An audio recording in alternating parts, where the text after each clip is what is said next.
To bang or not to bang, that is the question. Whether it is nobler in the mind to look at an image of Joan of Arc and ask, yes, but would you, than to suffer the slings and arrows of making a more esteemed and respected history podcast like In Our Time or Slow Burn. To hump Henry II, to finger blast Boudicca, to nosh off Florence Nightingale. Aye, there's the rub. For in that sleep of death, what dreams may come, when we have shuffled off this mortal coil, must give us pause. Welcome to Historical Hot or Not. My name is Aidan McCaffrey. I am not a historian, and this is Catherine Mather, and I am also not a historian or capable of such wonderful monologues. But we are comedians who are horny for history, and this is Historical Hot or Not podcast. Adrian, Oh, how's it going? are we 40 episodes in, Kath, and you don't know what my actual name is? No, it's just that's what my phone always auto corrects your name to. Oh, right. And I have to I have to change it. And my head also sometimes auto corrects it. And I can never spell your surname because I get the E's and the F's and the R's the wrong way around. So Well, Crathen, I suspect as a Catherine, though, you probably have had your fair share of misspellings. oh The my the, god, yeah. the C misspelling, the K, is it Rine? Is it Ryn? Mm-hmm. I do think you've got the coolest possible spelling of Catherine. I Thank think you. I think the K is just cooler. A kickinker is cooler than a curliker. I think we can all Yep, agree. And I think Ryn implies an edginess to your character in a way Rine absolutely doesn't. I agree. But it is unbelievable the amount of people that will tell me that I spell my name wrong. I don't know how to spell my own name. It would have been embarrassing if at that point, after saying all that, you'd have gone, "No, Aidan, I am a curly Catherine, and it Yeah, is Rine." yeah. My name's Kathleen. Why do you? I fucking hate that. I hear so many people call me Kathleen, and Oh, it's a different name. It's it has such an air of septuagenarian divorcee as yeah, well. yeah. It's not even like a cooler name. It's just another. Oh, I'm not here for it, but there we go. It's not a cool Um. name like Madam X. If people were accidentally calling you Madam X, you'd be like, Oh "That's yeah, fine." yeah, 100%. That implies mystery. Starbucks, write that out on my coffee. Yeah, yeah. Right, I'm Madam X. Yeah, exactly. Kath, what have you been up to? Well, I haven't been. So we haven't Oh, really done this since Christmas time, I think. So how have you crikey. been? Yeah, I've been fine. Just keep gigging. What I did. So, I mean, some of you will know I made videos every single day about history, things that have happened in history. I stepped up the production value of that, and I've started making longer videos now, which I've been enjoying because I get to learn lots about lots of history. It's what I love doing, but it has been just. I mean, I'm drowning in it, to be honest. It's my life is writing scripts now, um, and it has to it has to end at some point, and that will be on the 11th of January next year. I think what you're doing is both mad and admirable. Yeah, I think like committing to the content creation is where we have to be. I don't think you can do this like as a side hustle, but no, some of your things you do like because you do like is it every day you release like a video or you yeah. about history? I I tip my hat to you as you die of exhaustion. One of the first videos. So I got into it too deep early doors. I'm the first one of the first ones I made was a 12-minute video about the history of cesarean sections, and then I was like, do you know what? I cannot do 12 minutes a day. Like, I have two jobs. I can't. I can't. In a way, it's a So, metaphor. The cesarean section is a metaphor for what you're doing because when people have mm, one, they tend to rest for a bit afterwards. What yeah, you're doing is like they do one cesarean section, then the next day you do another, then the next day you do another to create basically a horrific hashtag on the metaphorical belly of your effort. literal death by 1,000 cuts. Yeah. So if you do want to follow my history channel, please do, because then it's not all for naught. Because it's horrible when you spend all of this time, isn't it, making stuff, and then nobody consumes the media, and you're like, well, what? I could have maybe seen my friends and family.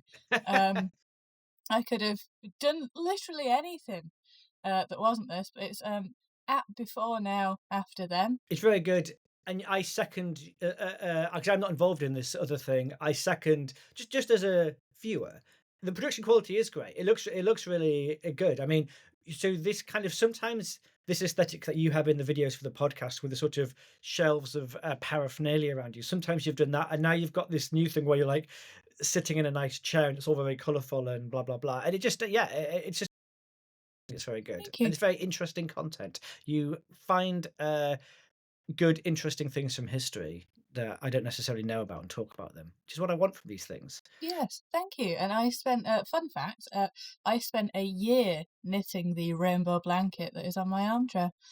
Um, Ah, yes, so, you know. another little metaphor for colossal effort for little. So no again.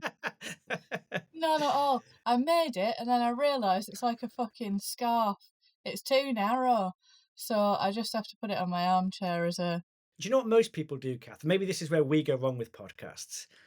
Most people, like, they'll just put a potted plant in between them and the guest, and yeah, it just that makes it look really professional. yeah, Whereas you're like, "I'm gonna spend a year knitting something." That uh-huh. a bit of paraphernalia for the visuals that no one will ever notice or comment on. No, but if it wasn't there, it wouldn't look the same, would it? You No, know? it wouldn't, and it does look nice. It's doing subtle work that you don't notice in those It's videos. like we are. Subtle work that no one knows. No, it's hard work that no one notices, Kath. Yeah, no, it is, I agree. What have you been up to, Well, Aidan? Kath, my life appears to have come full circle because I have started a job as a Oh. newspaper delivery boy. I know it's quite sad. You on a little bicycle? It's not quite Tell that bad. tell me you're on a little bicycle. As I don't think I've announced on the podcast, I am becoming a father to a son Yay! and heir, the heir to the McCaffrey fortune, which, as we know, is Sorry. just quite a lot of Doctor Who Blu-rays Mhm. and a model of the Starship Enterprise. Yeah, so I started this job just to earn a little bit of extra money ahead of the delivery. I'm delivering papers for ahead of the delivery of the ultimate newspaper. My child, that analogy doesn't work. That's fine, but it's just it's interesting. It's quite a fun job. It's stressful. Maybe in my Harrogate snobbery, I got it in my head that delivering newspapers would be quite easy. I now have sympathy for anyone delivering anything anywhere in England. You've got to deliver a copy of the Observer newspaper, and all you've got to go on is the name of a posh house, like it'll say. I can't think of a name of a posh house now. Oh no, what I'm trying to do is I'm trying not to say the actual name of This fucking house. yeah of these fucking houses that I'm having delivered to. It'll say like I don't know the Fields, Mhm. comma LS213JZ, and you'd like you've just got to find a posh house. It's 5:30 in the morning. You've got to Mm. deliver this paper to them, and you're just screaming in the dark because you can't find it. And then you realise after half an hour you're not even on the right street. You're on the street parallel to it. Because famously, postcodes are not that specific. Whereas, do you know what is specific, Kath? A number, a Mhm. house number. But do you know what's also annoying? Sometimes a house number is also not specific enough because No. street planning in this country is not good. Oh, to live in Manhattan with its lovely, grid system that makes total sense, where someone can just go, "Oh, it's on 8th and 17th," and then you just can get there easily despite never having been to New York before. No, Mhm. it's a fucking nightmare. So yeah, I feel my life's come full circle. I delivered newspapers at 14, and now I'm 40, and I'm still delivering newspapers. It's not on a bike Hey. though. I deliver it in a old Peugeot 107, which is Oh, really? I yeah. have one of those. Well, it's quite good actually, except I hadn't driven a manual since I passed my test. So, Oh, you've got uh, a new car? no, I haven't. I Oh, I well, have to use what? I have to use one of the boss's cars. Oh, you get a company car for it? Oh, yeah, but Kath. So I said to him when he gave me the job, when I haven't driven a manual in ages, and he went, "Oh, that's fine." He's a nice guy. "Oh, it's a nice guy. Just come round to the business, and you can just borrow it for the day and just get used to it." Oh, that's nice of him. I spent 2 hours in his like courtyard by his business stalling. Yeah, it's so embarrassing. I literally have a Yes. manual license. He came Yeah. out halfway through feeling sorry for me, gave me a little thing. Still couldn't do it. And give I you a then lollipop. he gave me a lollipop. Bag of Uh, pick and mix. gave me a little badge saying, "Who's a big boy now?" I then went to went depressed to Greg's nearby and sad ate 2 vegan sausage rolls in a row. This is all entirely true. Went back, continued for another hour, stalling in his thing, making ever so slight progress, and then after an hour, it just clicked. I reversed up and down his courtyard like 6 times, stalled one more time, but by that point, I was like, "It's fine. I know what I did there."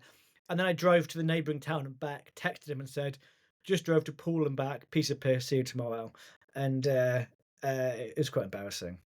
Why do you have to use their car? It's because of the way the insurance works. Oh, So okay. basically, like, I would love to drive my car and do it and just claim the petrol back. Uh, your partner's did is it? We were just talking to your lease beforehand. He's a delivery person, Mhm. and yeah, I have sympathy for all these people now. It's tough. Yes, that is one of his side hustles, and, yes, it's it's not an easy job. People, people seem very much against, providing any kind of information, that will successfully complete the transaction. It is. I mean, I suspect there's certain high-end companies that if you work for, so much of it is automated by computer that it's probably, broadly speaking, quite good. But you know, I'm not working for Amazon. I'm just there with a printout clipped to the dashboard. I'm just a guy, eh Driving around in a car I can barely get moving at 5 in the morning with a headlamp on, and swearing into the abyss darkness because I can't find a house called St Kilda Cottage, in the middle of fucking nowhere in Yorkshire. I mean, it sounds I hope that your child is, appreciative. Oh, I'll remind He him won't this. be. He absolutely won't be. He won't give a shit. I've But, always felt you that know. people who make their child feel guilty for the fact that they brought them into the world and they're not grateful. I've always thought that's wrong because the Mm, child didn't ask for it. It was an entirely selfish act on the part of the yeah, parents. But now that I've done this side job, I'm going to remind him of it for fucking ever. You yeah. tried delivering a telegraph to a cottage that seemingly doesn't exist in the winter darkness. You'll be thankful for that, Aidan Jr. Kath, shall we do the big announcement? I think we should do the big announcement. I'm gonna let you do it because you called me specifically on New Year's Day to make this announcement. It was weird. You were like, "No, no, I'm gonna call you on this day to tell Did you." I? Yeah, and I was Fuck. like, "Alright, that's odd. Why does Aidan wanna speak to me?" And it was because This is the final episode of Historical Hot or Not. All hot things must pass. including us, we are passing. That is what we're both terminally ill, and that no, Yeah. we're not. Oh my god, I shouldn't joke about that. No, we shouldn't Why did I really. say that? Can we cut that out, Can Aidan? you imagine anything more of a down the end of history podcast on than like, we've had a great time, but Kath has terminal pancreatic cancer. So, And Aidan's becoming a parent, which is like dying. So, so in a um, way, Kath will die. Her spirit will pass into my unborn boy, and I'll restart the podcast in 20 years with him. Okay, bye everyone.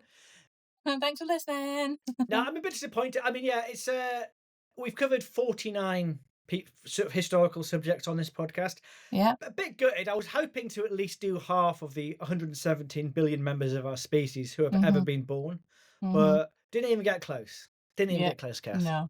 And it's a shame. It really is a shame. But I mean, if more of you fuckers had listened to it, we could, we could continue. Um, Kath, do you know how few people we did? I've just tried to figure out what a percentage of all the people who have ever died on Earth that was. yeah, And the calculator's given me one of those numbers that you need like a maths degree to understand. It yeah. says 4.188034119e minus 10. I don't know what that means. What? Why is there No, me neither. letters in it? Just tell me what the percentage is, god damn it. Why is the letters in maths? I'm sorry, I realised that what I said then just came across as bitter, and that's because it was. Um, but I mean, we had a good we got recommended in The Guardian. Yeah, we did. We got a nice Yeah, recommendation there. We had a loyal listenership.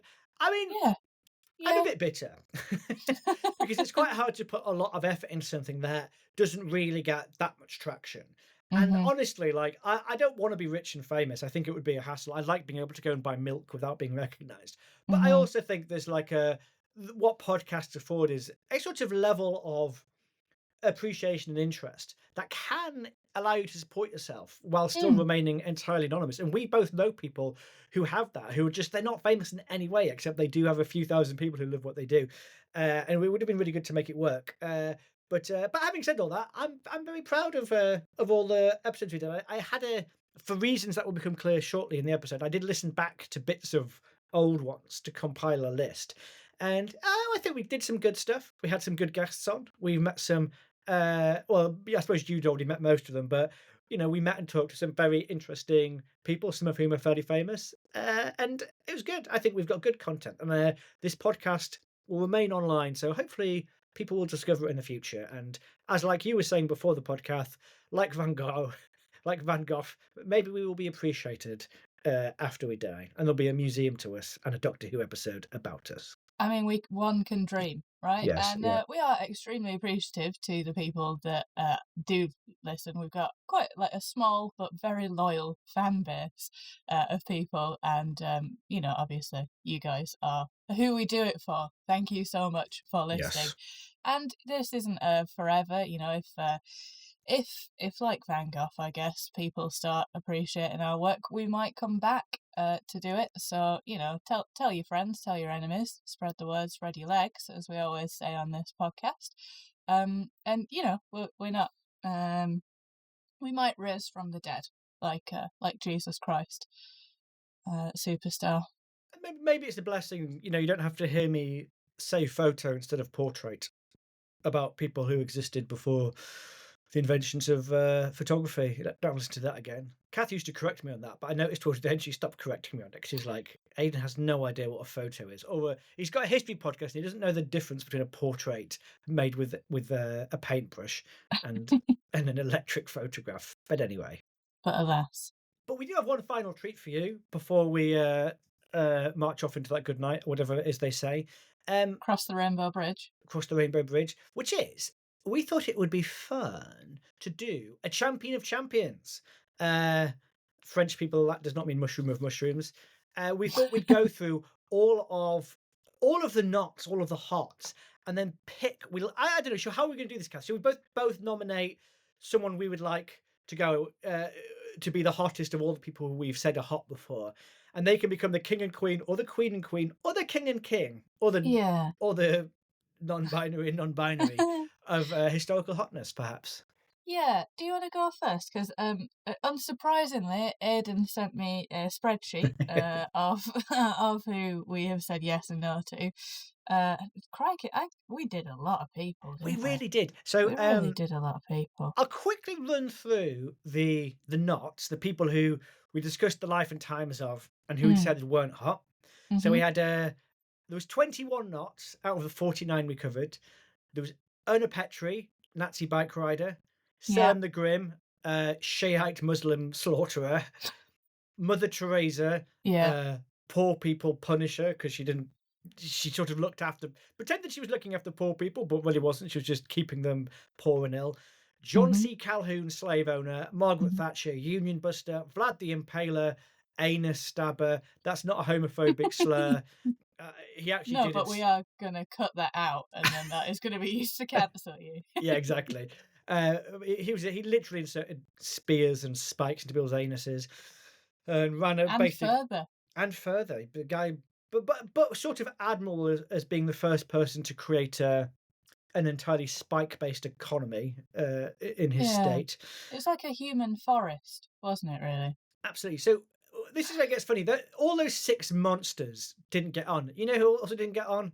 Saint Nicholas, fucking Father Christmas. We lumped Father Christmas in with some of the worst people who've ever lived. People who literally walked into other countries and went kill every Shiite Muslim between the age of 7 and 70. Mm-hmm. We have lumped Father fucking Christmas in with that cunt.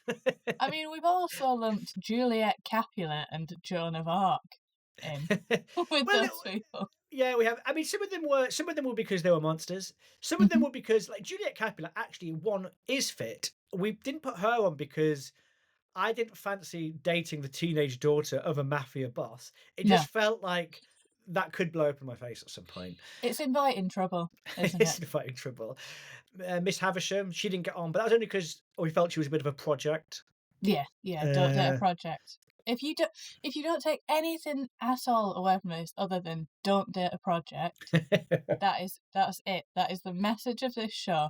If we can save just one person from dating a project and just sinking years of their life into that, then we've done good work here, I think. yeah, exactly. And a project, it's a broad spectrum. A project can be anyone from your friend who doesn't date and always wears a wedding dress Mhm, to a man who literally, as he died, lamented that the true victim in American society wasn't slaves, but the slaveholders themselves. It's a yeah, broad spectrum. it is. Yeah. Or Who else? somebody like Typhoid Mary, who just carried typhoid around and didn't give a shit. Yeah, just I'm sure is a lovely person, but I have to Yeah. ask the question: Is it worth getting typhoid for a night in the sack? And you, me, and Mr. Khalid Winter decided no, that wasn't the case. So a lot of them were too pious. I think that was the thing that came up often. Joan of Mm, Arc, just too pious. We decided, you wouldn't be able to have a meal with her without her talking about how she'd like to go off and slaughter thousands of Englishmen. mhm. Thomas Becket as well, Thomas Christ. Becket was a little bit. He was the first one we did. He was a little bit pious. Yeah, can you imagine having to deal with that? Exactly. Mother Teresa as well, really. Oh, She'd have totally. been Yeah. she'd have been on about it all the time, wouldn't she? There were some people that Kath and I didn't even pass judgment on. We asked others to. That was Richard III. That was in our Mm. live special Leicester Comedy Festival. We asked the people of Leicester, "Would you bang this local notable historical figure?" And en masse, they said no. Well, yeah, that were a good day out, that weren't it? We That was went to the great. Richard III Centre. We saw the hole that he was found in.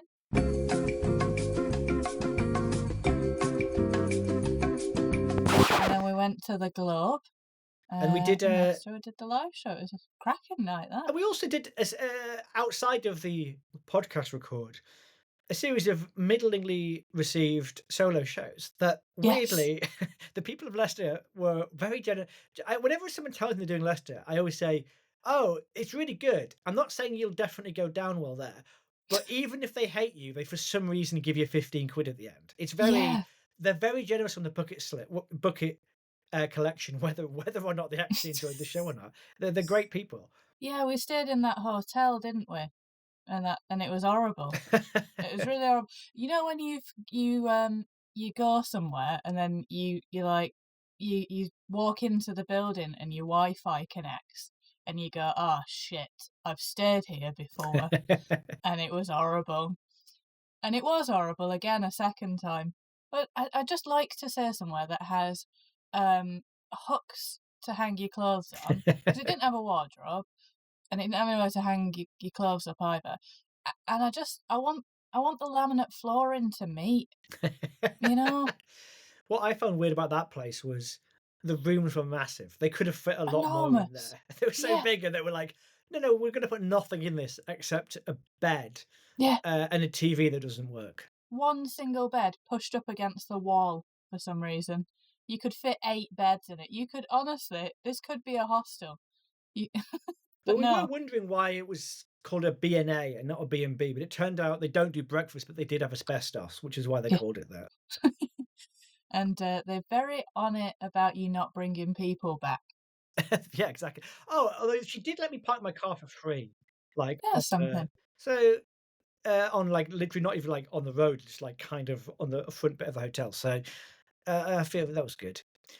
Who Yeah. else didn't get on? Enzo Ferrari, very good-looking man. Charles Dickens didn't get on. Robert Peel. No. We had 2 prime ministers, Thatcher and Peel. I wanted Mhm. Peel on there, but, you and Steve and Allen were very much against it. Uh, 'Cause he's the man.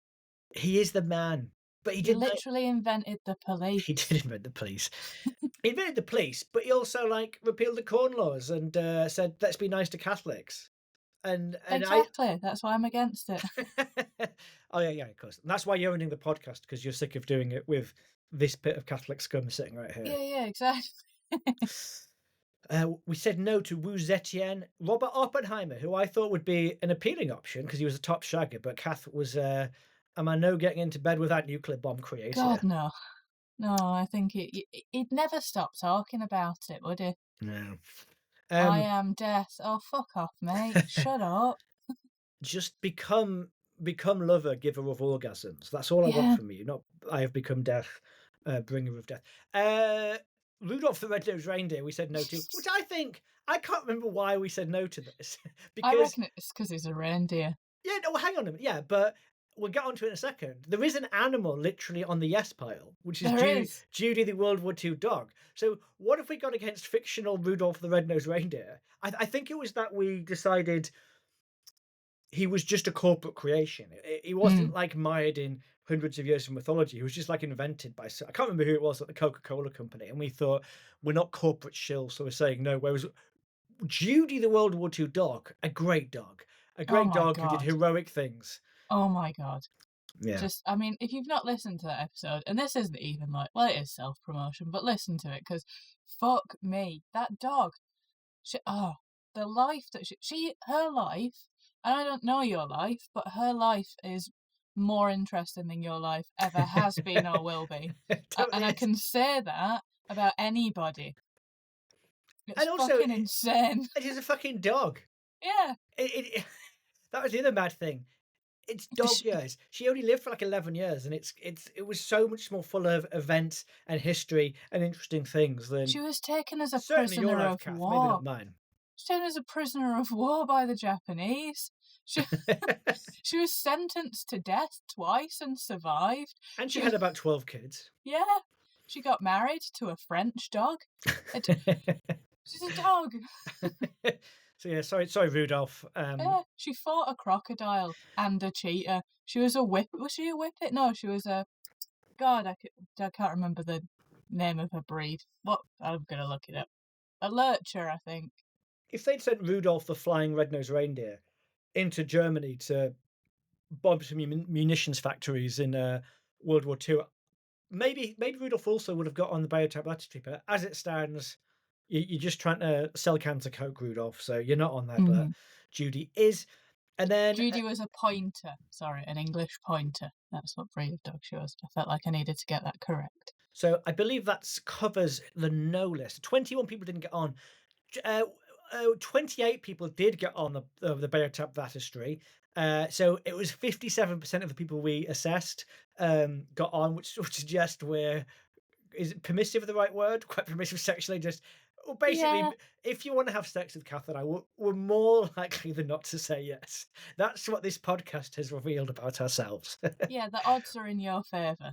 Yes, As exactly. long as you've not killed an insane amount of people. And it's not like I'm not saying not killed anyone, because we've got murderers on the yes pile, but Also, um there was people that Kath actively disliked, and she still said yes to. Kath really didn't like Theodore Roosevelt because he was hard work. He's one of those men who's always trying to prove how manly he is. But she just saw a photo of him and went, "But I still would because he is hot." yeah. Oh, because he was the one who decided to put on those, like, hunting clothes, wasn't he? Yeah. And he wasn't it was just a costume, but he looked fit in 'em.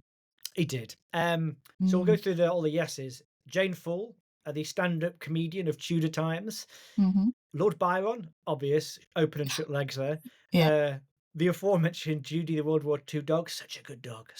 Who's a good Such a dog? good girl. Oh, she Yeah. was such a good girl. Joseph II, Holy Roman Emperor, ugly, but did great things in time when everyone else was doing bad things. Mhm. Mary Shelley, Mm. we looked past one of my favorite clips of the episode is you're talking. What was the thing you were laughing about? Was it that she had like loads of Oh my child mortality? Yeah, so, like, they went to Italy, and I think she nearly died, her husband drowned, they lost a bunch of kids. I was like, but other than that, they had a nice time in Italy. It Ah, was just but her life I was think so tragic, and she was like and then you look at how old she is, all this awful, awful stuff has happened. It's like, she was 23. And you're like, "What the they were made of harder stuff back then. Yeah. It's my favorite clip of the episode because you're not even laughing at something funny you've said. Really, I think her life becomes so much misery happens to her that you just can't help but laugh, and it's the most you've ever lost it on the It podcast. is. I couldn't pull myself back together.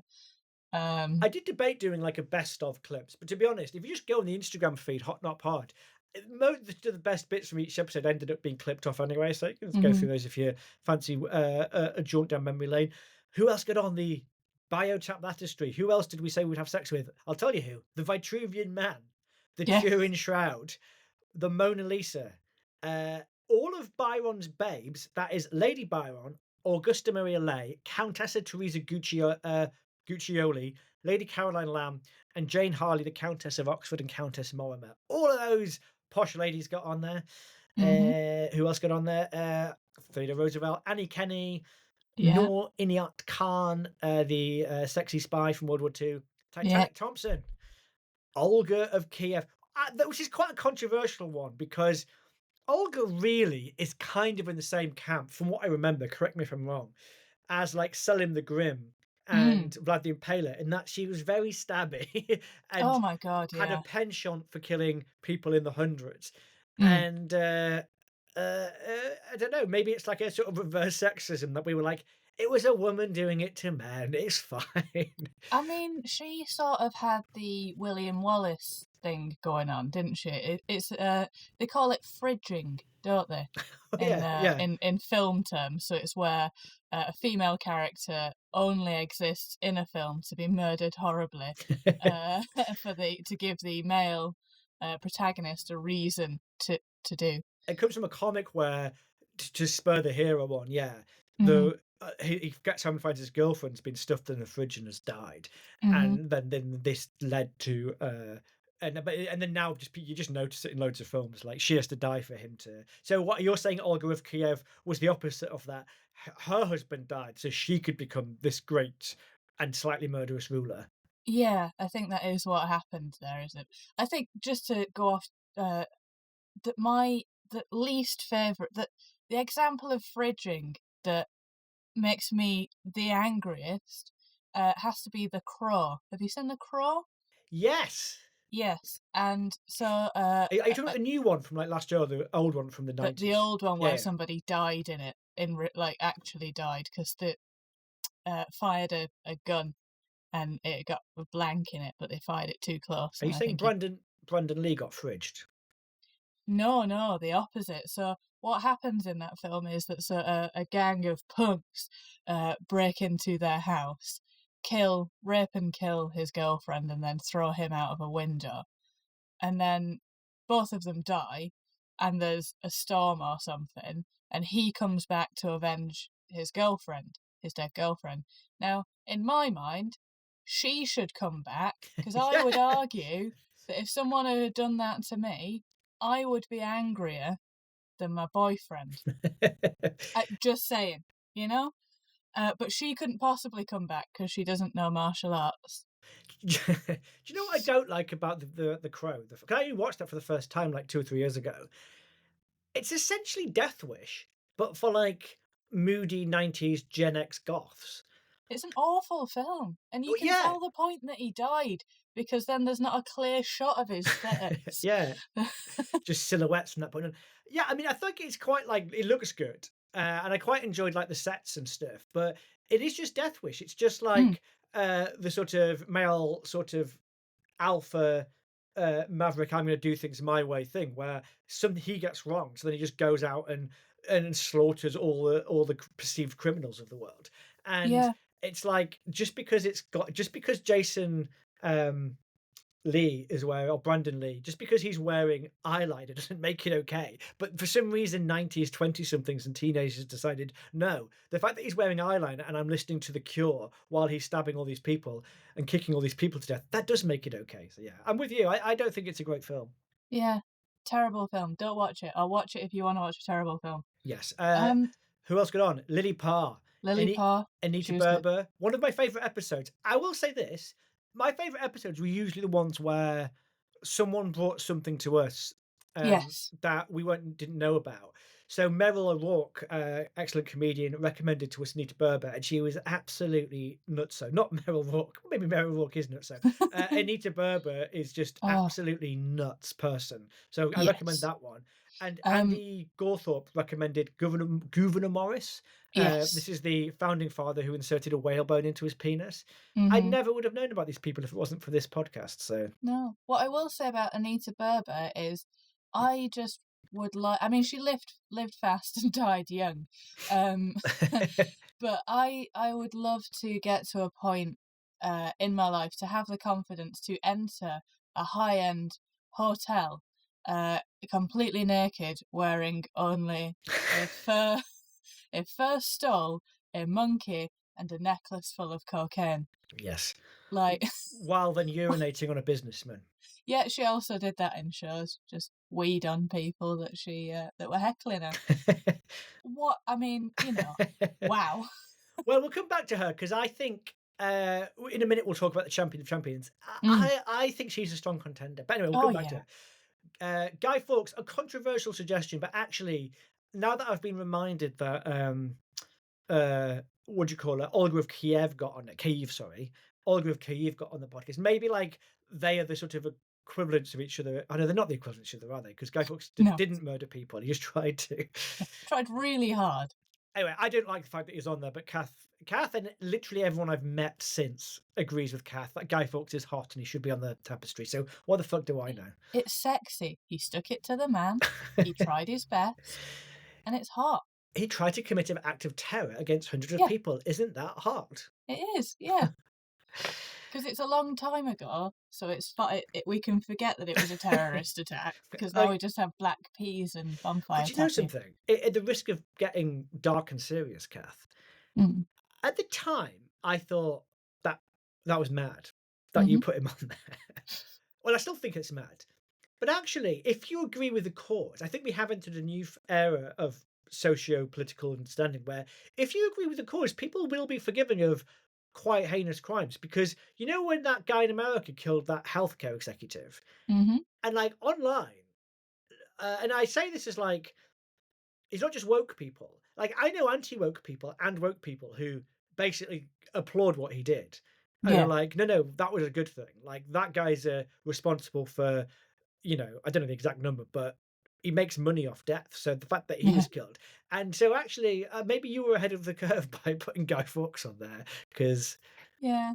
I think it helped that that guy who did the shooting was was hot hot. as Yeah, well. he was very hot. Yeah, definitely. Yeah, If he was like a Mark Chapman figure, maybe people would have been less sympathetic. yeah. He didn't look so good with his top off. No. He's but a monster. Yeah, exactly. Anyway, so yeah, Dorothy Levitt got on. Norman Kerr, the teetotaling, tree hugging, lettuce eating, 19th century vegetarian, he got on. Yeah, Geoffrey Chaucer got on. yeah, Boudica got on. That was another one that was like, how the fuck did she get on there? Like she just like slaughtered away through South England. But I think you said yes, yeah. and CJ Hooper. We bullied him into saying yes because he didn't seem to want to give an answer. There was No. several men on the podcast who very modern men who seemed a little bit hesitant to commit either way to whether they'd bang these people, but we bullied them and Yeah. got an answer out of them. So Like, for example, Anivav Pal, he was like very concerned about whether Norin Yet Khan would want to bang him. whereas we don't We give a had shit. no, we had to explain that the consent is implied. Yeah, Um, yeah. Um, yeah, Gouverneur Morris got on there. Prince Albert got on there, and the final person to have got on there was Anne Lister, the hiking uh, lesbian from the 19th century. Was it the 19th century or the 18th century? Either way, she yes. fucked her way through every bit of Yorkshire quim she could find Oh yeah, in Victorian or pre-Victorian England. So, and we salute pre-Victorian. that. What a lady. Right, Kath. So the champions of champions here. Who do you think's the hottest on this list? Who would you put up there for? Who would you put on your? How can we put this? Your Nelson's column or your Nelson's wide on? Who do you put on your Yeah. Nelson's wide on in the middle of London to say this is the hottest person who ever lived out of these people? It's so difficult, isn't it? Because I mean, as well, a lot of these people are you kind of looking at depictions of them rather Yes. than, what they actually look like, which, given the time period, I don't think you would find anybody pre sort of maybe 1940s attractive because of the smell. Um, but I mean, we're gonna put all of that aside. I mean, So I'll just to be interrupt, honest. I always think that's one of the most unrealistic things about Doctor Who. I think if you actually went back in time, you would exit the TARDIS and you just start retching immediately. Yeah. They sort of allude to it in the Doctor Who episode, The Shakespeare Code, where there's like people Mm. chucking shit out of windows, Yeah. and Martha's Jones is like, "What's going on here?" But I genuinely think you'd just be retching and heaving, and you wouldn't even be able to save the day from aliens because you'd be like, "I'm sorry, Doctor, It someone's just done smells diarrhea out of a first floor window and a bit of it went on me. Can you just take me back to 2020, please?" it smells so I could wade through shit all the time, and nobody has had a bath in months. No one brushes their teeth. This yeah, so we'll put that to one side, and just pretend that's not a thing. I mean, so I think physically, probably from depictions, um, Guy Fawkes will probably be my type. I know, I'm so sorry. Um, You're not I sorry. think no, I'm not sorry. But also, I mean, I have to get Nora Khan and Anita Berber are Oh. hot, Kath. right? I think we've got big overlap here. I think Yeah. we've Oh my got big god. overlap here. Yeah. Overflap, sorry. So who are you going for? Actually, no, I don't don't pick know. yet. I'll go through my thinking, then we'll Yeah. hash out. We'll narrow it down. So I'll tell you who because I did think about this beforehand, Mhm. before the episode recording. The three that stuck out to me were Dorothy Levitt. Actually, I think's really cute. Like, She is. she's really cute, and there's sort of depending on what photograph you're looking for her, there's somewhere she's got a bit of a knowing come to me eyes to her, and there's just somewhere she's just like a cute woman who's Yeah. like doing her hobby, and I genuinely think she's almost like more of the if you were doing Shag Marry Avoid, she'd almost be the married one. I could totally live with her, and as someone Mhm. who is married and is in a relationship where gender norms have been flipped in that my partner is the DIY queen doing the Benny Benassi shit all the time as she renovates our house while I slave over a hot stove in the kitchen. I find Dorothy Levitt's being this pioneering woman motor racer very attractive. Um, but I'm with you, Kath. I think Noor Inayat Khan and Anita Berber are really hot. I think if you lined up all the photos of them all, I think I'd probably pick Khan. Mhm. And also Khan is cool because Mm. she was like just going to German Nazi Germany and like trying to defeat Nazism, which you don't Yeah. get many It's women who are actively doing that out there. That's cool. There was like a slight element from the memory, correct me if I'm wrong, that she was a bit inept at it. That she actually well, wasn't particularly good at being a spy, despite having a couple of impressive moments. But it doesn't matter, Kath. She was trying and she was fucking fit. the thing is though, she kind of so she was a children's author, and she like her backstory is so interesting. She was like a princess, an Indian princess born in Moscow who grew up in France. And she literally her motivations for going were that like she wasn't, yeah, like you said, she wasn't good at it. She was a quiet person. She was didn't really like lying. She just seemed like a really sweet person Yeah, who struggled with all aspects of being a spy, but then she just wanted to go to because it was the right thing to do and she could do it. So she went to occupied France. And actually I think she was quite good at when she was in the moment and she had to do it. She was good at it. She tricked some Nazi yeah. soldiers into helping her put up the aerial for her radio so she could get messages back. And she it wasn't anything that she did that meant she failed. It was the lifespan of people going doing that job anyway was Sure. like 6 weeks or something insane. And she lasted months and months. What you just described where she got them to help her, it's like going, "Do you mind just, helping me, hang up this petard?" And then, Yeah. they end up hoisting themselves off it. Mm. Yeah, she was hot.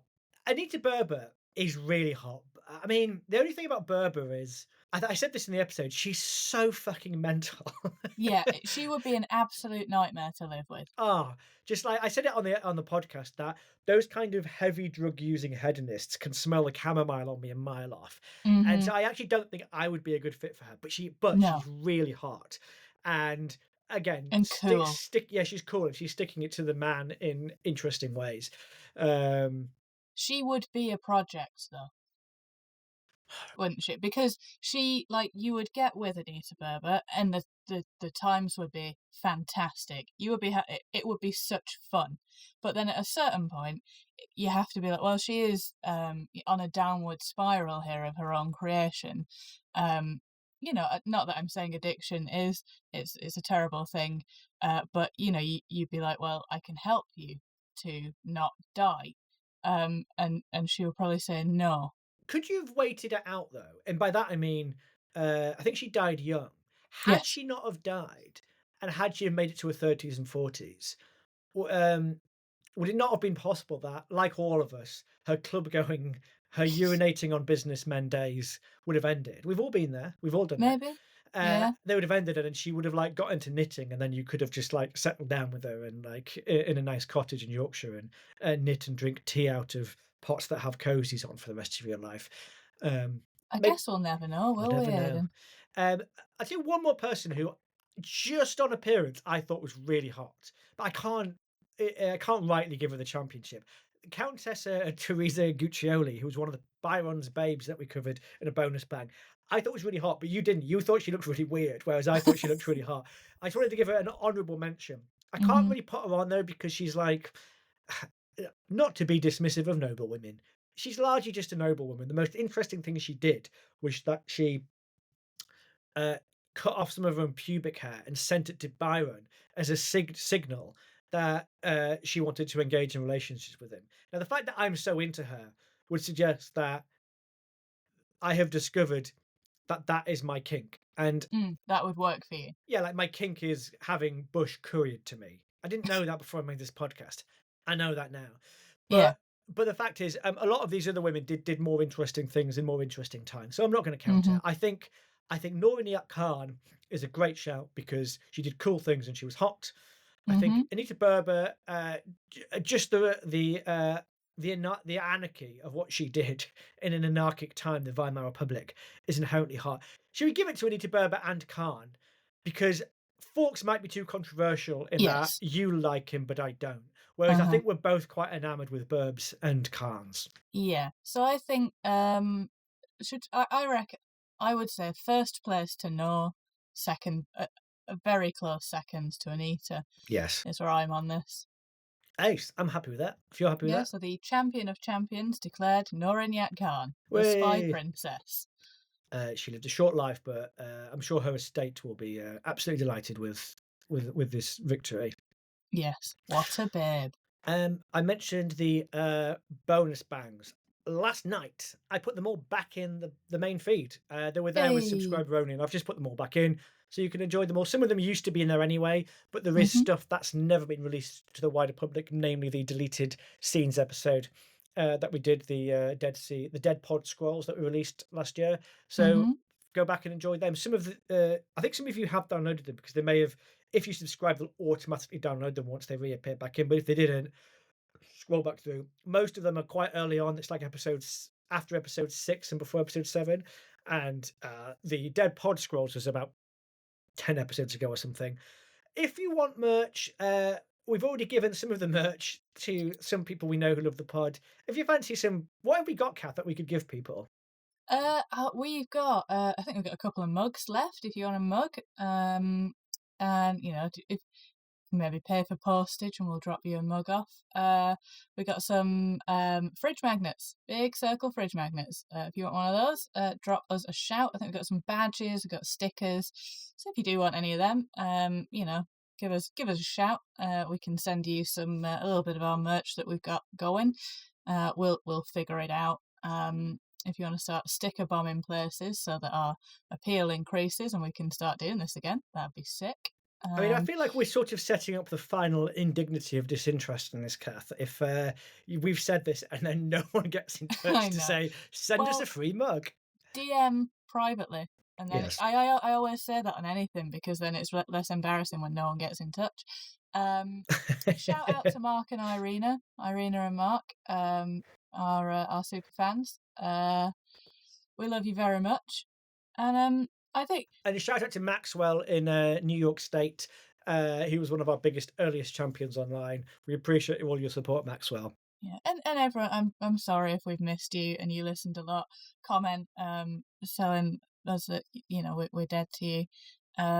We appreciate you all for listening. Truly, it's this is it's a labour of love, very much.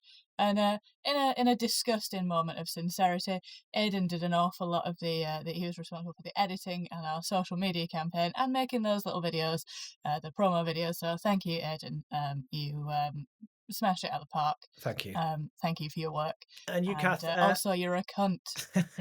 I just needed to even it out Of with course, yeah. something. And Kathy, we didn't really know each other that well before. We knew each other a bit from the circuit, and we sort of came together to make this. And I just want to say, after all these episodes that we've made, I've really come to think of you as Oh, thank a you. That's guest so in my cute. life, a Yeah. guest in the podcast that is my life. Oh, well, I I bought this book with the intention Oh yeah, of us talking about it, and we haven't. It's only a little. I just want to. It's a. yeah. You I do, realise. yeah. Just do a quick reading from it. So I realise that this is an audio form, and I've Unless just this, shown it unless to your the final video. punishment to me is the main editor, like I know what I'll really screw Aiden over at the end. I'll read an entire book to him at the end of the, effectively turning It's the not an podcast he has entire to book. edit into an audio book. But so this book is called Sex Tips for Husbands and Wives from 1894. It's written by Ruth Smithers, and she was the wife of a beloved wife of the Reverend L.D. Smithers, pastor of a church in New York City. Not the Um, beloved wife of Mr. Burns' assistant. no, no, alas, no. Um, and it's just about what to do as a young woman who's got married. She said, on the negative side, there is the wedding night, during which the bride must pay the piper, so to speak, by facing for the first time the terrible experience of sex. Um, she goes on, and her main advice is, and this is written in capitals: give little, give seldom, and above all, give grudgingly. Is that your final and parting advice from this podcast to our guests, our listeners, Kath? It is, yeah. And she's trying. She gives you some suggestions as to how to avoid banging your husband. Um, Arguments, nagging, scolding, and bickering prove very effective if used in the late evening, about an hour before the husband would normally commence his seduction. Wow, this is explaining a lot about how my relationship works. I might just have to see if my partner has this book. It would explain a lot about my life. But this is how she says that you should. Sex, when it cannot be prevented, should only be practiced in total darkness. Many women have found it useful to have thick cotton nightgowns for themselves and pajamas for their husbands. These should be donned in separate rooms, of course. They need not be removed for the sex act. Thus, a minimum of flesh is exposed.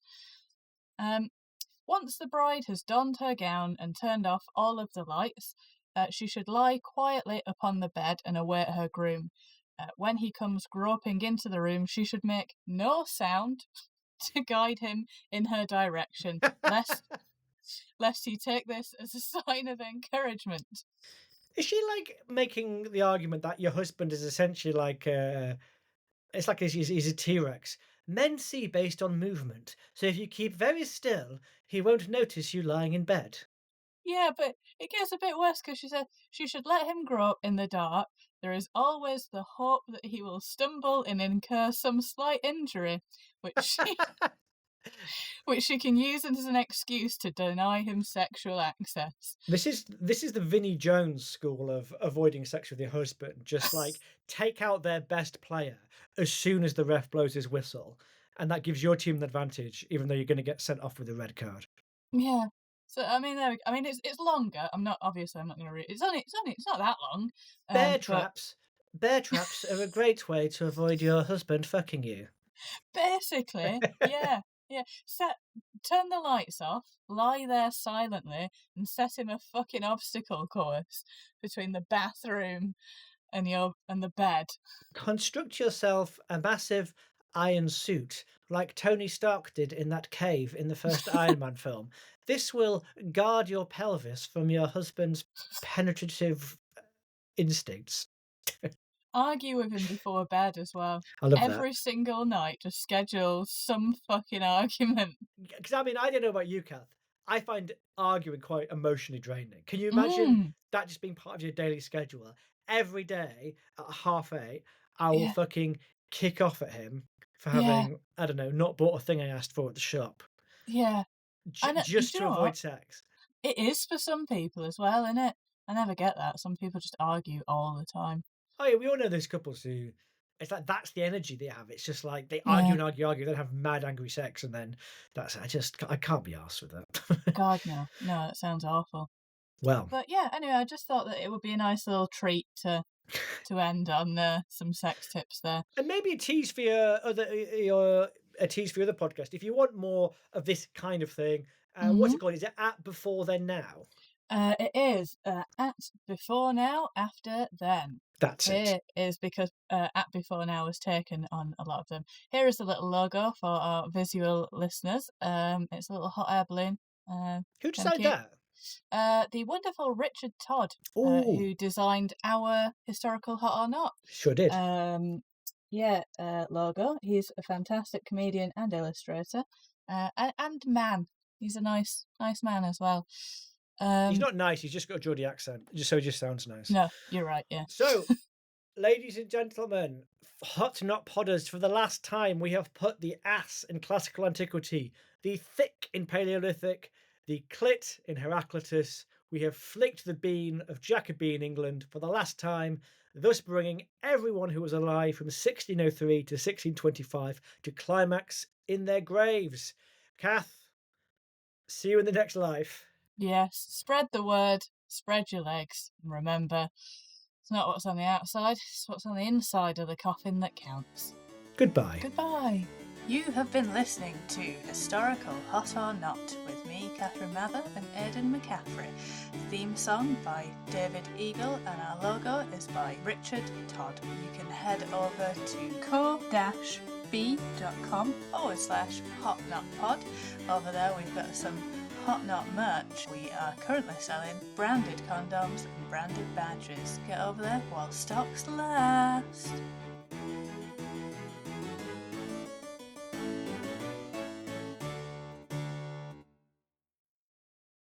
Oh, Kath, I could shed a tear. That was beautiful. Yeah, oh, I couldn't. I'm dead inside. You won't find me crying over nothing. No, fuck it, I've already forgotten.